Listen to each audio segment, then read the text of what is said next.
Hello beautifuls, this is Aromie here and welcome back to Tailor Tales. So we can now start with chapter 6. Oh, I never bought it. I thought I bought it. I never bought it. Excited! I'm so excited. It's the opening day of Beautiful. I've gotten up early to get everything ready. There's even balloons right outside the door. I'm so pumped up. Everything is cleaned up and all my clothes are being displayed on mannequins or racks. I'm absolutely brimming with pride.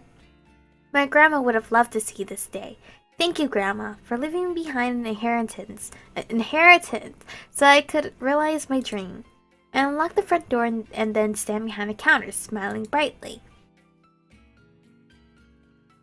An hour later and I finally had my first customer. Oh, it appears to be two women, actually, so my first two customers. Welcome! I greet them warmly. They nod their heads at me and continue chatting with one another as I step inside the boutique. Anticipation wells up inside of me as my eyes follow them along, trying not to stare at them too much, but unable to really leave them alone due to my giddiness. I can't help it. Do they see something they like? Will they buy anything? I just want to be able to sell my first piece. And just like that, the two women disappear from the boutique after browsing around for a couple of minutes. I keep up my smile. It's okay. Your first customers doesn't have to mean that it'll be a paying one. The next one might buy something. I keep my chin up high. I didn't get anyone, did I? It's almost afternoon and my spirits have depleted a little bit. The number of customers that have entered my boutique is something I can count on both hands, and the amount that purchased anything at all is non-existent. I never thought it was going to be this disheartening to see people leave Beautiful empty-handed. It's okay, the day still hasn't ended. No one buys it. It's nighttime now. I close up shop with a heavy sigh. My earnings for today is a bit fat zero, or big. I'm assuming it's probably Miss Air. Typo. Opening day should have had more people coming in to check out the place, but I didn't see that many customers today. It was in the low 20s, and not a single one of them bought anything. My morale is low and my spirits are crushed. What a disastrous opening day. Not a single sale. I grit my teeth as I head to my workroom and try to finish a few designs to get my mind off of a slow start.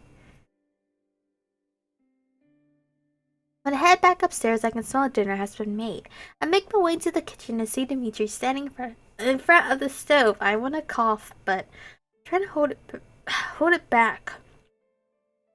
Wait! Dimitri is home already? When did he get back? How long was I working for? I can't even remember. It's almost 8 o'clock now. Hey Chico! Dimitri greets me warmly. Hello, I greet him back. I stand next to him to see him making some kind of risotto. It smells delicious and my stomach growls in response. Hungry? He asks as he shakes the frying pan. Starving, I answer. When did you get back home? I didn't hear you come in, I decide to ask. I came in the back. I didn't want to disturb your opening day or anything. How did that go anyways? Did you sell anything nice? Did people like it? I've been thinking about it all day. Oh, he's so cute. Dimitri fires off one question after another. It's clear he's eager to know how the opening day went, but my smile falters and I stare down at the floor. It was okay, I say in a dull voice. Dimitri stops shaking the frying pan and looks at me, his eyebrows knitted together in confusion. That doesn't sound okay, he says in a low tone. Suddenly my cheeks burn with the blush as I start to feel like a huge failure of a boutique owner. I squeeze my eyes shut and hang my head down low. I didn't sell anything, I confessed to him. I hiccup sadly. My opening day was a huge failure. Oh no, Dimitri gives me a sympathetic look. Tears are starting to well up in my eyes. After all these years, my hard work and dreams, I feel like they've been crushed to oblivion. I couldn't even sell anything during the opening day. No, come here. Oh, he's gonna give me a hug. Oh, yay. Dimitri takes a step closer to me and wraps his arms around my back, pulling me into his chest to hug me. He rubs my back and says in a soothing voice, It'll be okay. You don't need to sell something on your first day. You've still got many more days left, he encourages me. I press my face into his chest, wanting to hide from the world. I can't believe I screwed up so bad I need Dimitri to comfort me. I sniff softly. I really don't want to cry, but I'm feeling so down. My expectations of this day. I just expected so much more. I wanted to sell my clothes. I wanted to see people wear them. I mumble against Dimitri's chest. He starts to stroke my back with his hand, and all these feelings come flowing out of me. I worked so hard and yet not a single one? Dimitri shushes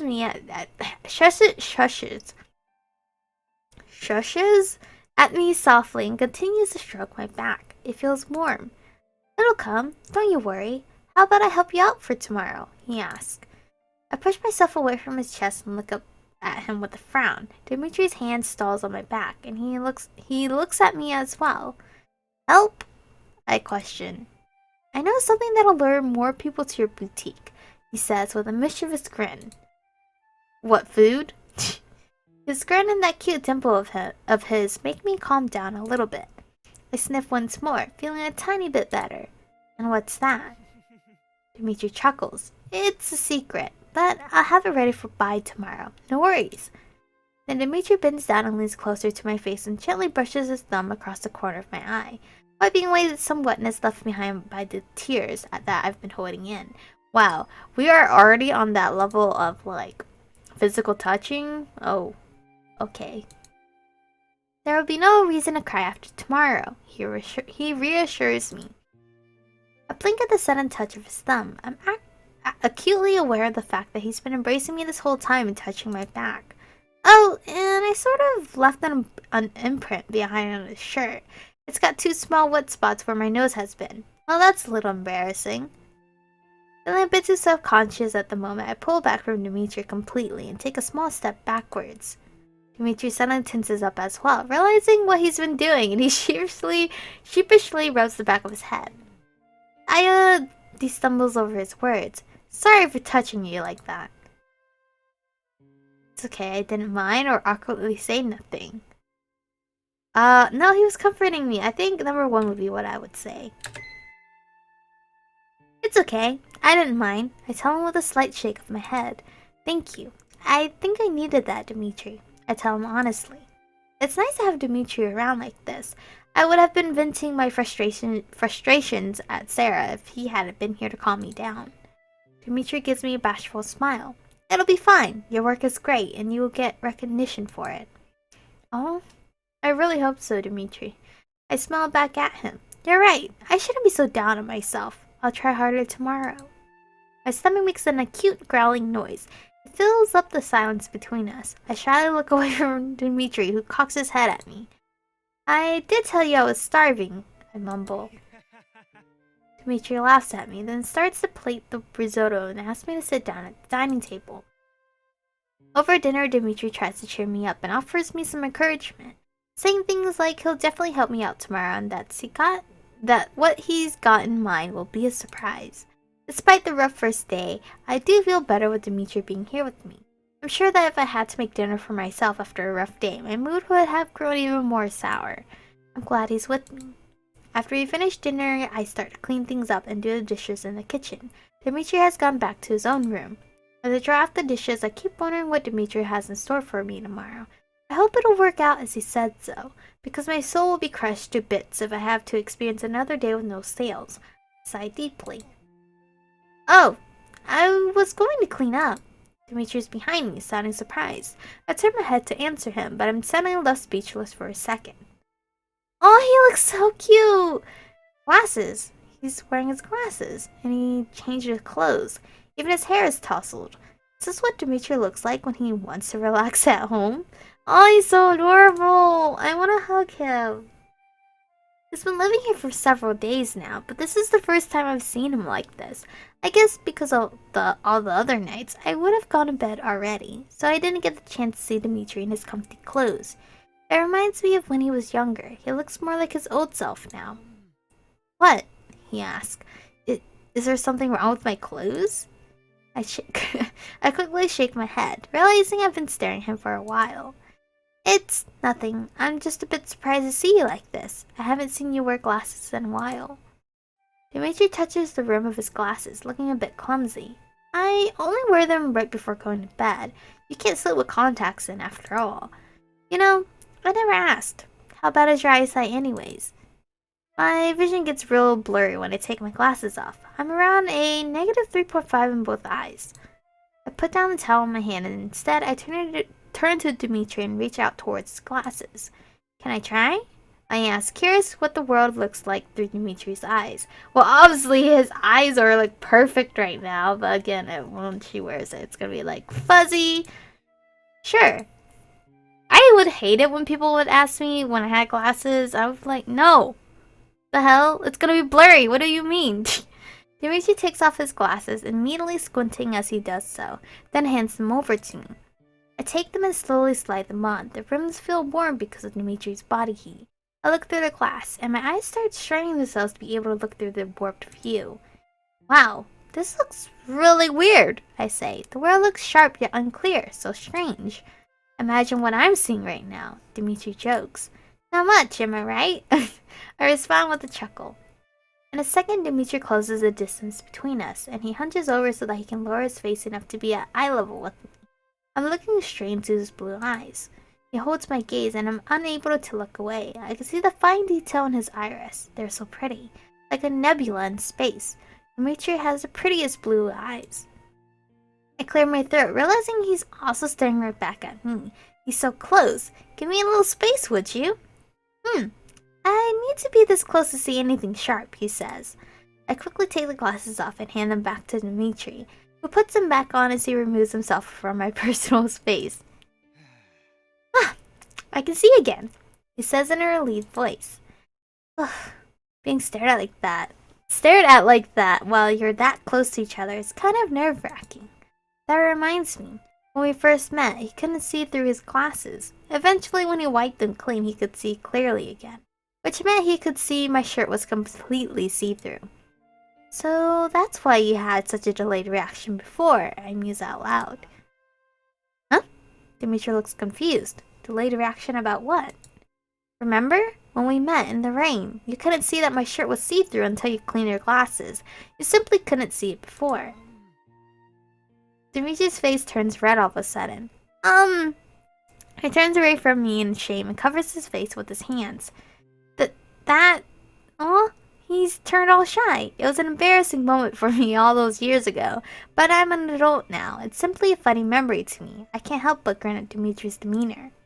I apologize for looking, he says meekly. I didn't mean to. It's okay. I don't mind.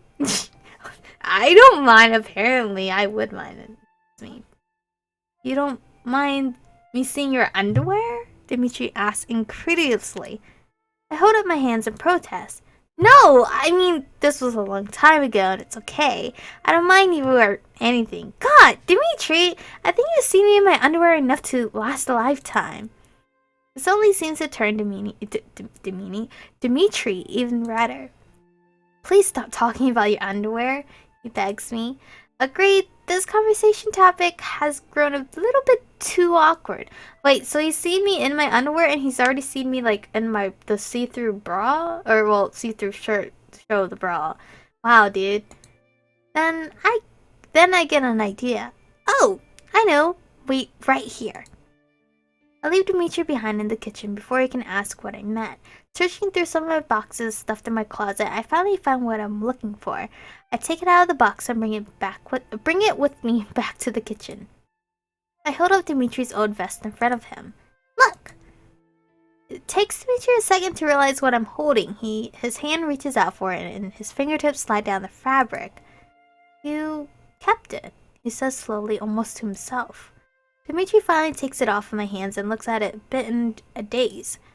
Then his eyes meet mine. Why? I shrug. Why not? Back then I thought I could return it to you someday, but then I ended up forgetting I even had it. Dimitri smiles at the vest in his hands, a fleeting look of nostalgia gracing his face. Thanks, he says earnestly, smiling at me vibrantly. Better late than never. Although, I wouldn't mind if you never gave it back to me, he says softly. Nah, that's not right. It's yours after all. Now come on, let's head to bed. I hope I'll be pleasantly surprised tomorrow. I won't let you down, he exclaims, still smiling widely. I was hoping she would keep that vest so then she would use the material from the vest to make him something nice in the, upcoming relationship. But she just gave it back. My imagination has just been shut down like that. Dimitri's smile is sometimes too bright to look at. He's a good guy. More like good-looking guy. These are all the chapters available for Dimitri. Thank you for playing. You scored 8 first points and 4 kind points. You have played for 4 hours and 4 minutes. You can no longer advance Dimitri's story, but you can still play around with the tailoring system or read Neil's route. Do you want to switch to Neil's route? Guys, I lied, okay? I was gonna say, no, I want you guys to play Neil, but now I kind of want to play Neil because Dimitri was amazing. So I want to see if Neil's any good. So we're gonna play with Neil's route next episode though. I adore Dimitri. He is so precious and adorable and so cute. Adorable and cute are the same thing. Okay. He's just beautiful. I just love him. I really love how shy he is. I just want to hug him. Basically, I really do love their relationship though. Like they met when they were like younger, and then they met again the same age, but then now they've met again when they're a bit older. So I feel like there's a lot of connection these two can have together. I have no idea what Neil is at all, but he's not gonna live with us in our apartment, so that storyline might be completely different. That's gonna be interesting to find out. But anyway, thank you guys for watching. Stay beautiful, and I'll see you guys in the next one.